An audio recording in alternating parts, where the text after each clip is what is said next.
नमस्कार साथियों, स्वागत है आप सभी का मयूर ऑनलाइन क्लासेस के प्लेटफॉर्म पे।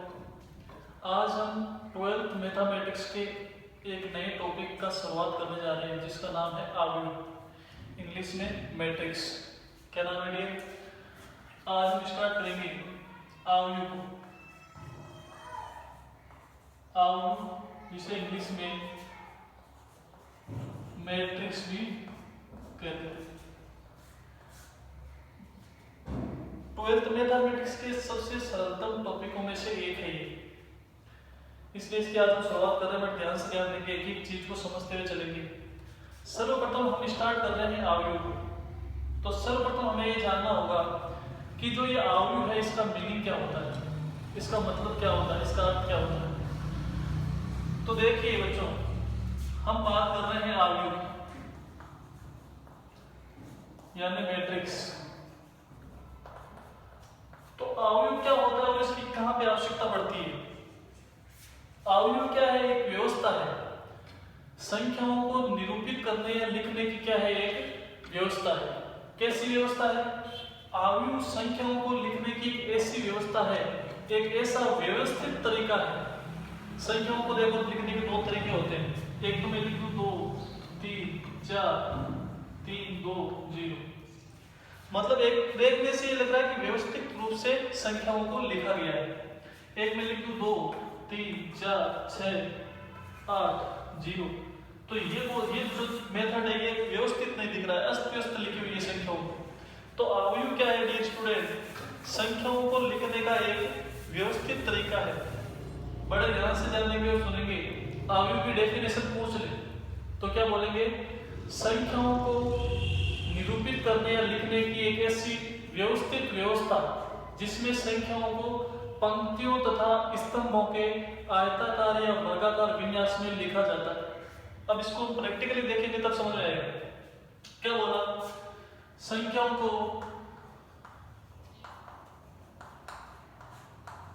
आव्यूह क्या है? संख्याओं को लिखने की किस प्रकार लिखना है? व्यवस्थित लिखने की एक ऐसी व्यवस्था है जिसमें संख्याओं को, एक तो नाम मैंने बोला स्तंभ और एक बोला पंक्ति, कॉलम और रो। कॉलम और रो में लिखना है, स्तंभ और पंक्तियों में लिखना है। और कैसे विन्यास में? ये या तो होना चाहिए आयत या होना चाहिए वर्ग। तो ये डेफिनेशन होगी आव्यूह की। लिखना चाहो थ्योरेटिकली तो आप इसको पूरा लिख सकते हो, हालांकि कहीं पे काम में नहीं आएगी, पता होना जरूरी है। आव्यूह क्या है? संख्याओं को लिखने, व्यवस्थित लिखने की एक ऐसी व्यवस्था जिसमें संख्याओं को पंक्तियों तथा स्तंभों के आयताकार या वर्गाकार विन्यास में लिखा जाता है। कैसे? देखिए, जैसे मैं लिख दूं 2 4 6 0 1 2, या मैं लिखूं 1 0 0 0। आयताकार और वर्गाकार विन्यास में लिखने का क्या मतलब हुआ? सबसे पहले हम देखेंगे पंक्ति और स्तंभ से क्या तात्पर्य है। देखिए ये क्या है? ये एक पंक्ति बन रही है, ये दूसरी पंक्ति बन रही है। ऊर्ध्वाधर देखिए, ये पहला स्तंभ हो गया, ये दूसरा स्तंभ हो गया और ये तीसरा स्तंभ हो गया। बात समझ में आ रही है? ये तो हो गई पंक्ति और स्तंभ की बात। अब आगे नाम आता है कि आयताकार और वर्गाकार विन्यास में लिखना। तो आयताकार का मतलब क्या होता है? आयत क्या होता है? जिसकी चारों भुजाएं समान भी हो सकती है, और मूल रूप से आयत की परिभाषा हम देते हैं कि जिसके आमने सामने की भुजाएं समान होती है। देखिए यह आकृति कैसी बन रही है आयत की, जिसमें यदि भुजाओं में डिवाइड करके देखिए एक बार प्रैक्टिकली, तो ये भुजा और ये भुजा समान है, ये भुजा और ये भुजा समान है। कहने का मतलब ऊपर वाली पंक्ति में अवयव और नीचे वाली पंक्ति में अवयवों की संख्या समान है, और पहले स्तंभ और अंतिम स्तंभ में संख्याओं की संख्या समान है। इसलिए क्या होगा? आयत होगा। इसी प्रकार ये किसका निरूपित कर रहा है? वर्ग। स्क्वायर बन रहा है या नहीं बन रहा है? क्योंकि चारों तरफ अवयवों की संख्या कैसी है? समान है। अब हम बात करते हैं, तो ये क्या है? इसको हम आव्यूह के रूप में लिखते हैं। ये पूरा आव्यूह नहीं बना है। अभी हम देखेंगे आव्यूह को निरूपित किससे करते हैं। नोटेशन ऑफ मैट्रिक्स क्या होता है उसकी भी चर्चा हम करेंगे। उससे पहले हमें ये समझना जरूरी है कि संख्याओं को व्यवस्थित लिखने का वह तरीका जिसमें संख्याओं को पंक्ति तथा स्तंभ के आयताकार या वर्गाकार विन्यास में लिखा जाता है। बात समझ में आ रही है? ये आयताकार हो गई व्यवस्था, ये वर्गाकार व्यवस्था हो गई। इस प्रकार संख्याओं को लिखा जाता है। बड़े ध्यान से ध्यान देंगे। अब हम बात करेंगे नोटेशन ऑफ मैट्रिक्स। किसकी बात करेंगे? Notation of matrix.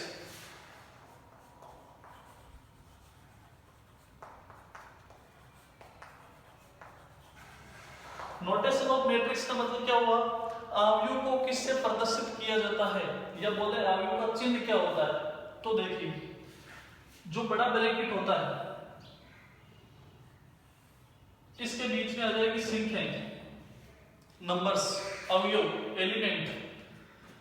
तो ये जो व्यवस्था बनेगी दो बड़े ब्रैकेट के अंदर, ये क्या कहलाएगी?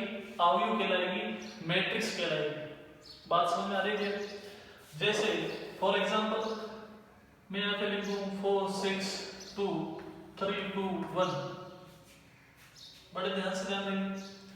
4 6 2 3 2 1 और साइड में लगा दिए दो बड़े ब्रैकेट।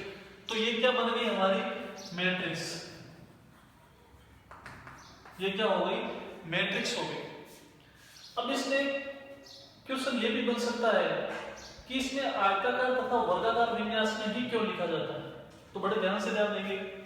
फॉर एग्जांपल समझिए 2 1 2 3 2, ये मैं लिख दूं, ये नहीं तो आयत बन रहा है, नहीं वर्ग बन रहा है, क्योंकि पंक्ति और स्तंभों में किसी की भी संख्या आपस में समान नहीं। कहने से ये तात्पर्य हुआ कि जो एक शब्द आया हमारे पास, आयताकार और वर्गाकार विन्यास में लिखना, इसकी क्यों आवश्यकता पड़ी? यहाँ पे न तो आयताकार है ना वर्गाकार है, तो ये अवयव नहीं होगा, क्योंकि अवयव क्या है? संख्याओं को लिखने का एक व्यवस्थित तरीका है जिसमें संख्याओं को व्यवस्थित रूप से लिखा जाता है। यहाँ पे व्यवस्थित रूप से नहीं है, यहाँ पे एक स्पॉट क्या हो गया? खाली हो गया, इसलिए ये मैट्रिक्स नहीं होगी। बात समझ में आ रही है? इसलिए हमने किसकी आवश्यकता ली? आयताकार और वर्गाकार विन्यास। बहुत ही बेसिक इंफॉर्मेशन है, लेकिन ये छोटी छोटी चीजें आगे जाके क्या होती है? बहुत ही ज्यादा काम में आती है। बड़े कंसेप्ट को अप्लाई करेंगे तो सभी छोटी चीजों को हमें पता होना जरूरी है। इसीलिए हम एक एक चीज की चर्चा करते हुए चल रहे हैं। तो ये तो हो गया नोटेशन ऑफ मैट्रिक्स। क्या हो गया? Notation of matrix. अब इसके बाद में किस चीज की आवश्यकता होगी? ऑर्डर ऑफ ए मैट्रिक्स, किसी अवयव का क्रम। देखिए, अब मैं आगे बोलूं, ऑर्डर ऑफ मैट्रिक्स।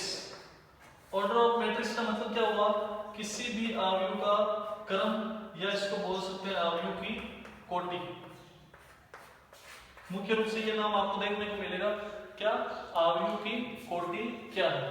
तो इसको देखिए कैसे निरूपित करते हैं। अवयव की कोटि को मूल रूप से किस रूप में प्रदर्शित किया जाता है, सबसे पहले ये देखना होगा। किसी भी चीज को समझने से पहले हमें ये जान लेना जरूरी है कि उस विषय वस्तु को मूल रूप क्या है। मूल रूप का मतलब क्या होता है? साँचा क्या है जिसके अंदर हम अलग अलग नंबर्स डालेंगे, अलग अलग ऑर्डर प्राप्त होती जाएगी। बात समझ में आ रही है?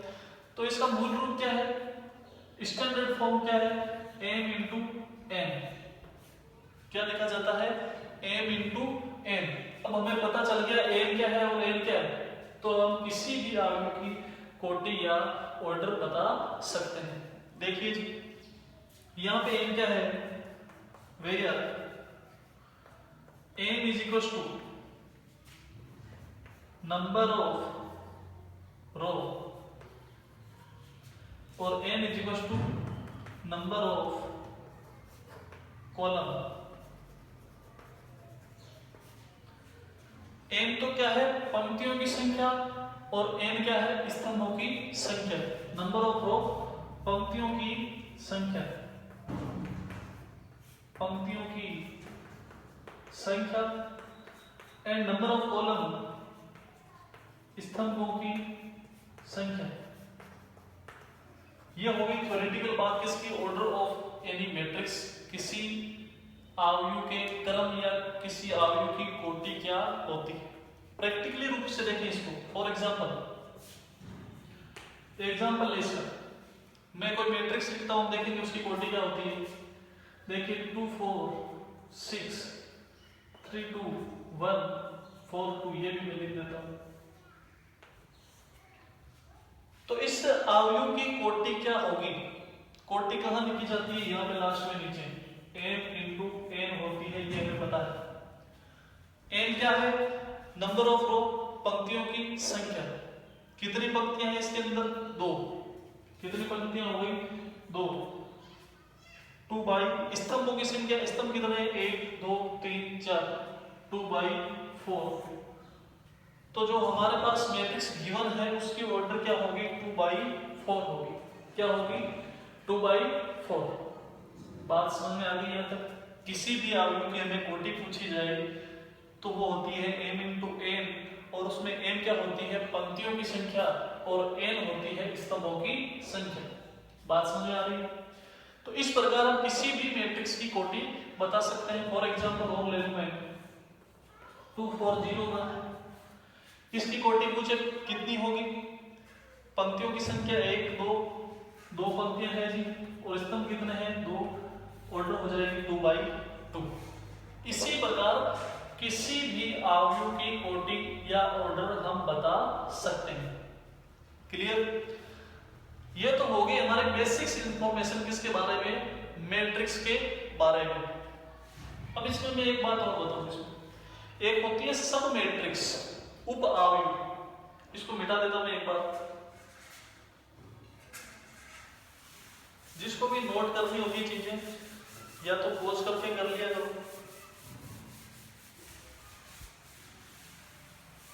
अब हम बात कर रहे हैं सब मैट्रिक्स की, यानी कि उप अवयव क्या होता है।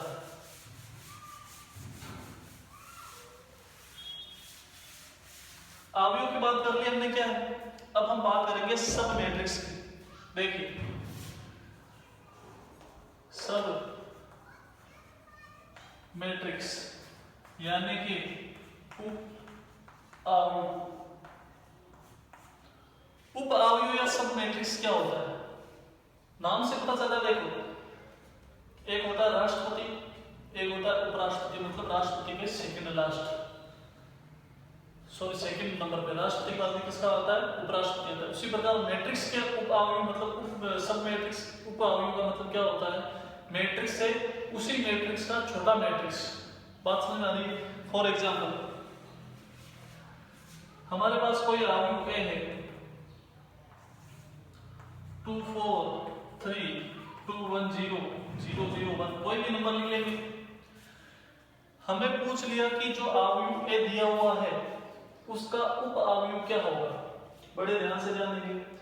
सबसे पहले बताओ इसकी कोटि क्या है? m into n, number of row into number of column. पंक्तियों की संख्या 3 है और स्तंभों की संख्या 3 है। इसकी ऑर्डर क्या होगी? 3 बाई 3। तो हम मुख्य रूप से बात कर रहे थे उप अवयव की, तो बड़े ध्यान से ध्यान देंगे और सुनेंगे। क्या करेंगे? बड़े ध्यान से ध्यान देंगे। उप अवयव क्या होता है? किसी भी मैट्रिक्स की एक पंक्ति तथा उसके सम्मिलित एक स्तंभ को हटा दिया जाए, गायब कर दिया जाए, तो जो बचने वाले अवयव होते हैं उनसे बनने वाली मैट्रिक्स सब मैट्रिक्स या उप अवयव कहलाता है। वापस बड़े ध्यान से सुनेंगे। किसी भी मैट्रिक्स के एक अवयव के समानांतर, ये मान लो 2 के समानांतर में बात कर रहा हूं, किसी मैट्रिक्स, ये हो गई कोई मैट्रिक्स, इसमें किसी एक अवयव के सम्मिलित पंक्ति, ये पंक्ति तथा स्तंभ, ये स्तंभ को हटा दिया जाए तो बनने वाली मैट्रिक्स सब मैट्रिक्स कहलाएगी, उप अवयव कहलाएगी। एक पंक्ति और इसी के समानांतर एक स्तंभ को हटा दिया तो हमारे पास क्या प्राप्त हुआ? 1 0 0 1, और ये मैट्रिक्स है वो अवयव एक की क्या कहलाएगी? उप अवयव या सब मैट्रिक्स क्या कहलाएगा? ये उप अवयव कहलाएगा। बात समझ में आ रही है? हमारे पास थी 3 बाई 3 की मैट्रिक्स। अब हमारे पास जो इसका सब मैट्रिक्स है वो है 2 बाई 2 2 का। Clear my dear? For example another example we have, हमारे पास कोई मैट्रिक्स है 1 2 3 4, इसकी सब मैट्रिक्स जो उप अवयव होता है वो किसी एक अवयव के समानांतर होता है। उसकी चर्चा हम आगे करेंगे, अवयवों की बात करेंगे मुख्य रूप से। देखिए ये कोई मैट्रिक्स है जिसकी ऑर्डर हमें दिखाई दे रही है 2 by 2 ऑर्डर की मैट्रिक्स है और हमें इसका उप अवयव निकालना है। तो किसी एक अवयव के समानांतर पंक्ति और स्तंभ को हटा दिया, बचने वाला मैट्रिक्स ये 4 बचा। ये भी क्या है? मैट्रिक्स है। सिर्फ 4 बचा तो कभी कभार बच्चे गलती कर देते हैं कि इसको सिर्फ 4 ही लिख देते हैं। तो सिर्फ 4 लिखा तो ये क्या है? संख्या है। लेकिन यहाँ पे किसकी बात हो रही है? मैट्रिक्स की बात हो रही है। सिर्फ 4 नहीं लिखना, उस पे मैट्रिक्स का नोटेशन भी साथ में ऐड करना है, जिससे वो क्या प्राप्त होगी? हमें मैट्रिक्स प्राप्त होगी जिसकी ऑर्डर क्या होगी? 1 by 1। Clear my dear? तो इस प्रकार किसी एक पंक्ति और उसके समानांतर स्तंभ को गायब करके या हटा करके हम क्या प्राप्त कर सकते हैं? किसी भी मैट्रिक्स की सब मैट्रिक्स या किसी भी अवयव का उप अवयव प्राप्त कर सकते हैं। बात समझ में आ रही? बात समझ में आ चुकी है। हमने बात की थी सब मैट्रिक्स की, अब हम बात करेंगे अवयव तथा उसके अवयवों की। किसकी बात करेंगे? अवयव तथा उसके अवयव।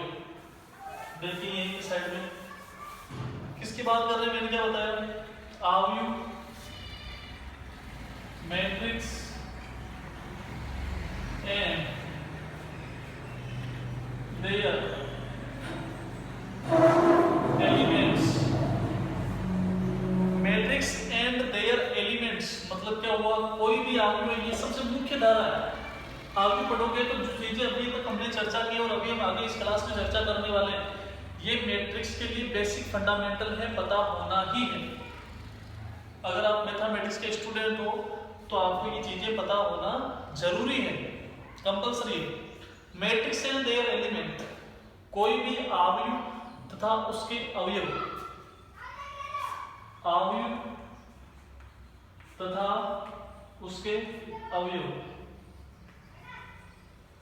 तो अवयव क्या होता है उसकी चर्चा तो हम कर चुके हैं विस्तार से कि अवयव क्या होता है, कैसे आता है, अवयव क्या होता है, उसका उप अवयव कैसा होता है, कहां से आता है।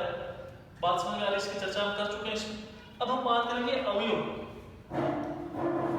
तो सबसे पहले मैंने क्या बताया? नोटेशन हर चीज का पता होना चाहिए कि निरूपित किससे करते हैं किसी भी विषय वस्तु को। बात समझ में आ रही है? बड़े ध्यान से ध्यान देंगे। कोई मैट्रिक्स है, किसी भी अवयव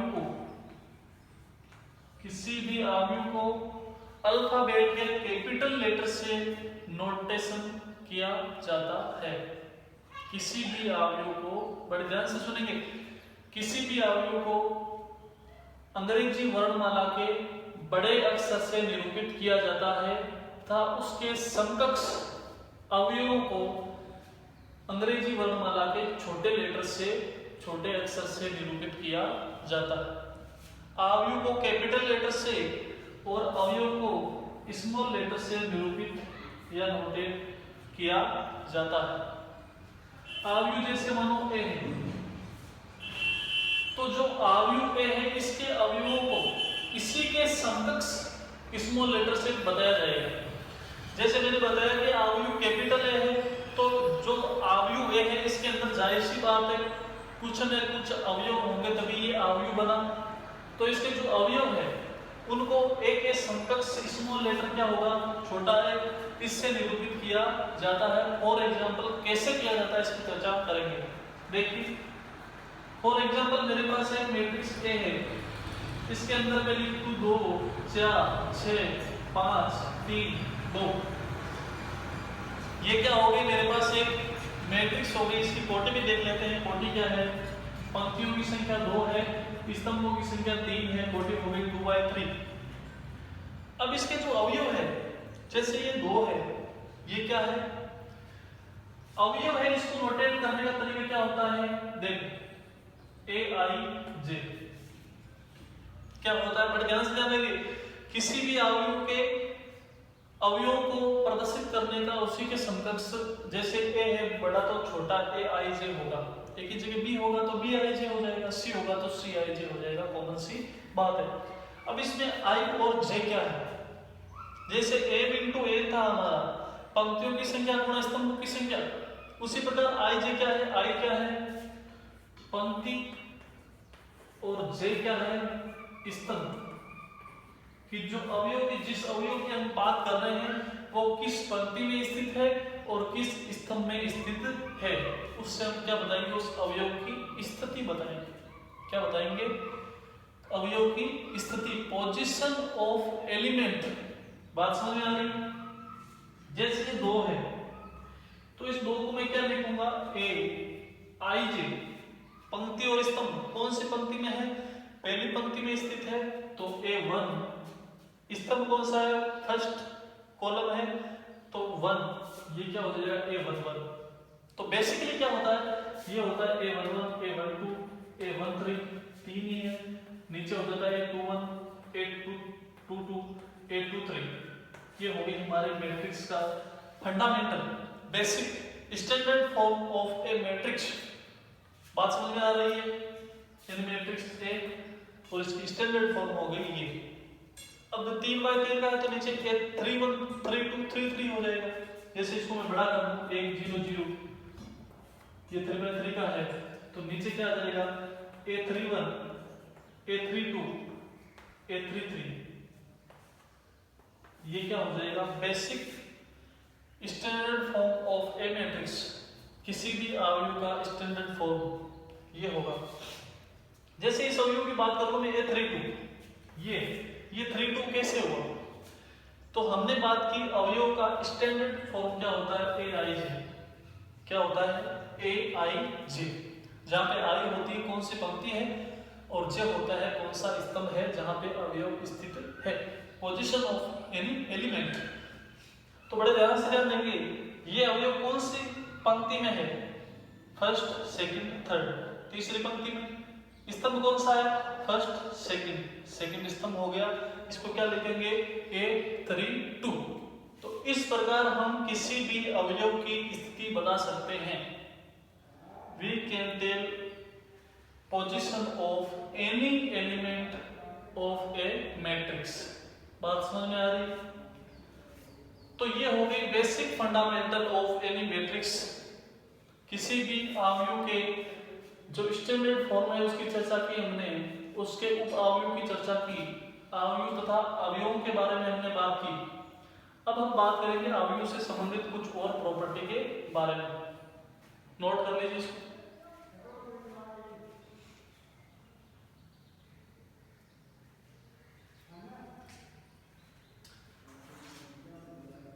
मैट्रिक्स और सब मैट्रिक्स की हमने बात की, ठीक है, क्लियर। अब हम आगे चर्चा करते हैं।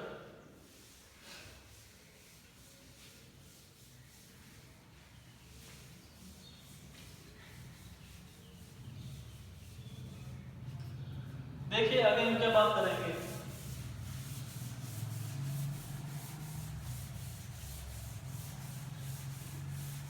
अब हम बात करेंगे कोई भी दो अवयव है उनकी तुलना किस प्रकार की जाती है, उनकी समानता के क्या क्या गुणधर्म होते हैं। Comparison of any two matrix, किसकी बात करेंगे, comparison of matrix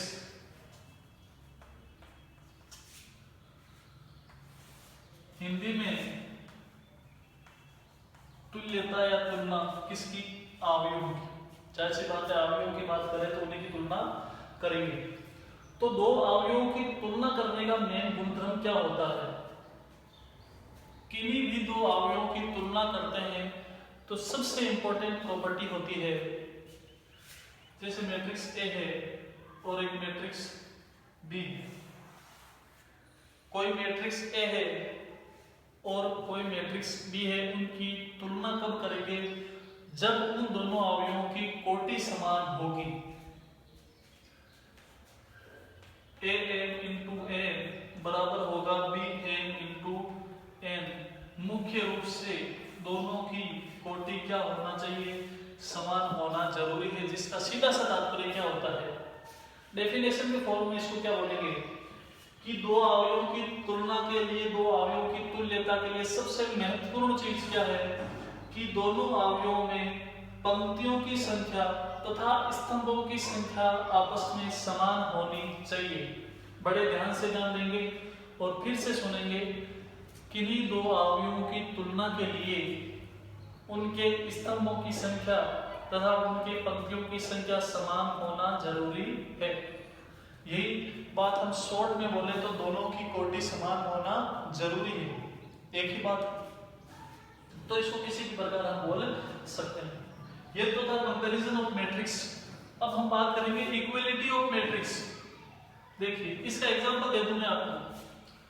for example कोई एक अवयव ए है 2 4 3 2 और अवयव बी है 1 0 0 2, तो दोनों को कंपेयर कर सकते हैं क्या? बिल्कुल कर सकते हैं, because order of both matrices are same is equals to 2/2। दोनों अवयवों की ऑर्डर है या बोले कोटि है वो समान है, इसलिए अवयव ए और बी की तुलना कर सकते हैं। बात समझ में आ गई? अब हम बात करेंगे equality of matrix. Equality of matrix Hindi में बोले तो अवयवों की समानता। अवयवों की समानता से क्या तात्पर्य है? दो अवयव समान कब होंगे, दो अवयव इक्वल कब होंगे, दो अवयव बराबर कब होंगे, कैसे भी आप इसको समझ सकते हैं। तो देखिए बड़े ध्यान से जानिए, इक्वलिटी ऑफ मैट्रिक्स से क्या तात्पर्य है? दो अवयव समान कब होंगे? जब दो अवयवों की तुलना करेंगे। समान देखने के लिए सबसे पहला काम हमें क्या करना पड़ेगा? दोनों की तुलना करनी पड़ेगी। तो तुलना करने के लिए सबसे इंपॉर्टेंट क्या है? पंक्तियों और स्तंभों की संख्या समान होनी चाहिए, अर्थात order of both matrices will be same, has to be same. दोनों अवयवों की कोटि समान होना जरूरी है, ये आवश्यक है, नेसेसरी है। बात समझ में आ रही है? तो for example I have a matrix A 1 2 3 4 5 6, ये कोई अवयव है, और दूसरा अवयव मेरे पास है बी 2 1 3 सॉरी सीधा सा लिखते हैं 1 2 4 5। तो अवयव ए और बी समान है क्या मैं पूछूं तो बिल्कुल समान नहीं है। पहली बात तो दोनों की कोटि भी समान नहीं है, आगे कंपैरिजन करने का सवाल ही नहीं खड़ा होता। देखिए अब इसको ये दोनों समान कब होंगे? ये मैं लिखूं 3 6। अब ये दोनों क्या है? समान है। तो दो अवयवों को समान होने की प्रॉपर्टी क्या होती है? किन्हीं भी दो अवयवों के समान होने का मुख्य गुणधर्म यही है कि दोनों अवयवों की कोटि अर्थात दोनों अवयवों के पंक्तियों तथा स्तंभों की संख्या समान होनी चाहिए और प्रत्येक अवयव आपस में समान होने चाहिए। कैसे? समकक्ष अवयव। देखिए जैसे मैं अवयव ए की बात करूं तो इसका एक 2 1 है, वो बराबर होना चाहिए बी 2 1 की, समकक्ष अवयव। जैसे मैं बात करूं ए 1 3 है, ये बराबर होना चाहिए बी 1 3 के। कहने से तात्पर्य सभी अवयव आपस में बराबर होना चाहिए। ए 11 बराबर होना चाहिए बी 11 के, ए 12 बराबर होना चाहिए बी 12 के, a 13 is equals to b 13, a 21 is equals to b 21। अर्थात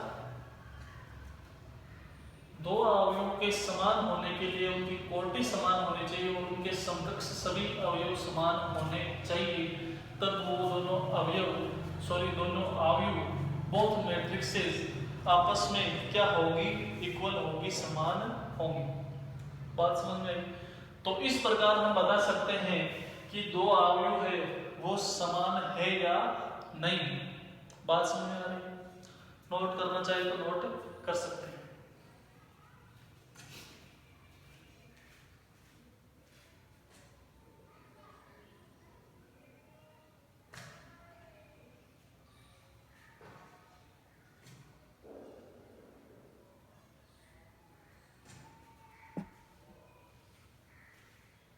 ये हो गई अवयव के बारे में मुख्य रूप से जानकारी।